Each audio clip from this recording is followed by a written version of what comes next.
पहचान, अच्छा पहचान का कैरेक्टर मुझे बड़ा अच्छा लगा क्योंकि आई थिंक बहुत सारे लोग उससे रिलेट भी कर सकते हैं। ऐसे बहुत सारे आपके फैमिली मेम्बर्स होते हैं जिनको आप भूल जाते हैं क्योंकि उनका अच्छा टाइम नहीं होता और आपका अच्छा टाइम चल रहा होता है। ऐसी कोई ना कोई आपकी रिलेटिव, आपकी मे बी बहन, बेटी, मदर, कोई खाला, फुप्पो, मामी, कोई ना कोई आपकी ज़रूर फैमिली में ऐसी आपकी रिलेटिव होगी, ऐसी औरत होगी जिसको सब भूल गए होंगे।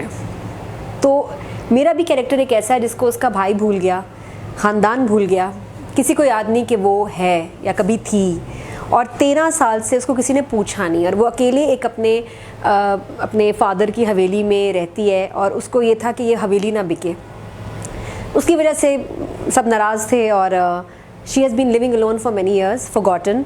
और अकेला जब एक इंसान रहता है, उसकी शादी भी नहीं हुई, बच्चे भी कोई नहीं, तो जब अकेली कोई औरत रहती है इतना अरसा, तो उस पर बहुत वक्त से पहले एक बुढ़ापा और एक कहते ना बीमारियाँ, बुढ़ापा, एक वहशत, चिड़चिड़ापन, वो आ जाता है उसकी तबीयत में, और वो अपनी उम्र से बहुत ज़्यादा बड़ी लगने लगती है और बहुत सख्त ज़िंदगी होती है और एक बिल्कुल एक मैं तो कहती हूँ भूत ही बन जाती है वो। तो जिस तरह का मेरा कैरेक्टर है कि उसको पता ही नहीं कि किसी के साथ रहना, बात करना अब कैसा है, she is forgotten all that. और उसकी लाइफ में फिर ऐसा चेंज आता है शर्मीन, जिसकी वजह से वो क्या होता है फिर वो आपको ड्रामा देखना पड़ेगा। बट बड़ी खूबसूरत कहानी है उसमें, एक मियाँ बीवी की क्या कह सकते हैं मिसअंडरस्टैंडिंग और बीवी का अपना पहचान बनाना, बहुत सारे शेड्स हैं, बड़ा इंटरेस्टिंग है। लेकिन जब अगर मैं अपने कैरेक्टर की बात करूं तो बहुत चैलेंजिंग था। इनफैक्ट जब मुझे इन्होंने ऑफ़र किया तो मैंने MD प्रोडक्शंस, हम टीवी को कहा कि ये मेरे बारे में सोचा किसने, एंड आई वाज शॉक्ड कि इन्होंने, मतलब अगर मैं ये इस टीम में होती तो मुझे 100 नाम अगर दिए जाते ना तो उसमें नादिया खान का नाम ना होता कि वो ये कैरेक्टर करेगी। प्लस ये कि इस कैरेक्टर को कथक का बहुत शौक़ होता है और वो भी उसको फैमिली करने नहीं देती, तो उसमें उसके वो वाले सीन्स भी हैं जब वो कथक करती थी अपने वालिद साहब के ज़माने में, और फिर उनके बाद सब चीज़ें कैसे बदल गई। तो कैरेक्टर बहुत आई डोंट नो इन्होंने मेरा कैसे सोचा, लेकिन आई एम ग्लैड कि अल्हम्दुलिल्लाह हमारे जो डायरेक्टर हैं असद जब्बल, उनको बहुत कॉन्फिडेंस था कि मैं अच्छा करूँगी और उनको बहुत अच्छा लगा, मेरी परफॉर्मेंस बहुत अच्छी लगी, फैसल को मेरी परफॉर्मेंस अच्छी लगी। मैं श्योर नहीं थी और लास्ट मतलब शूटिंग से एक दिन पहले भी मुझे था मैं नहीं करती, मैं कैसे करूँगी, और फैसल ने मुझे कहा कि देखिए यू आर एन एक्टर, ये कैरेक्टर है और डिफ़िकल्ट कैरेक्टर है, take it up as a challenge and do it, क्योंकि जो तो तुम सोच नहीं सकती चीज़ कि तुम ये कभी करोगी, उसको करने में मज़ा आता है। So this is a challenge. मुझे डांस का बहुत शौक है, लेकिन कथक या क्लासिकल डांस बहुत मुश्किल चीज़ है और बहुत टेक्निकल है। आप नॉर्मल डांस में ना हाथ पैर जैसे हिलाओ, आप यू कांट बी रॉन्ग, कोई आपको जज नहीं करेगा। क्लासिकल डांस के रूल्स हैं और तरीका है, हाथ ये एक उंगली भी इधर उधर हुई ना तो सबने मुझे कहना ये गलत कर रही है। तो उसके लिए प्रॉपर फिर गुरुजी टीचर आए, उन्होंने मुझे सिखाया, गाइड किया। बट बहुत मुश्किल है क्योंकि इसमें ये जो उंगलियां, हाथ, ये बहुत बहुत मुश्किल और बहुत डिसिप्लिन इसमें चाहिए, करेक्ट होना बहुत ज़रूरी है। तो दिस वॉज टफ़, बट बाकी जो दूसरा इसका लेटर ऑन वाला पार्ट है वो भी बहुत टफ़ था इरफान, वाकई बहुत मुश्किल था। और मैंने स्क्रिप्ट पढ़ा था, मैं ऑनेस्टली मैं बताऊँ हर किसी ने मुझे हम टीवी MD में कहा तुम कर लोगी, सवाए मैंने सवाए मुझे लग रहा मैं नहीं कर सकती।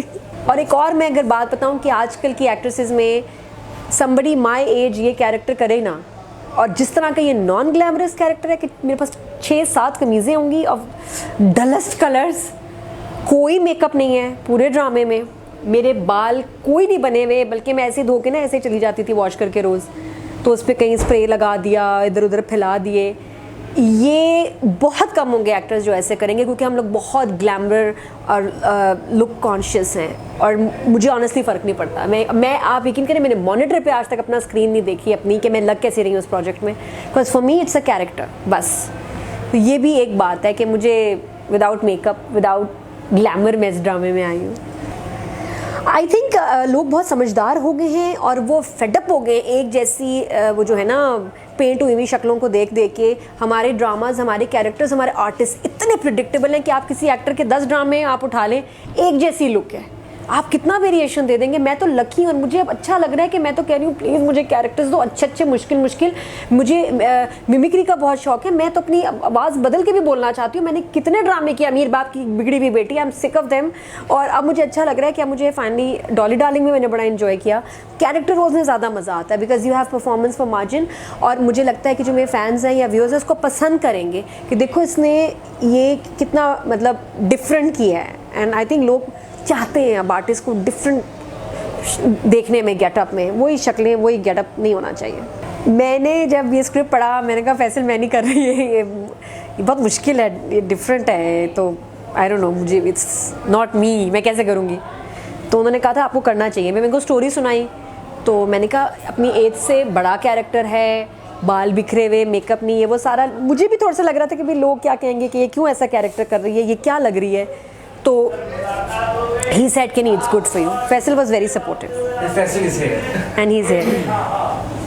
हाँ जी माइक में।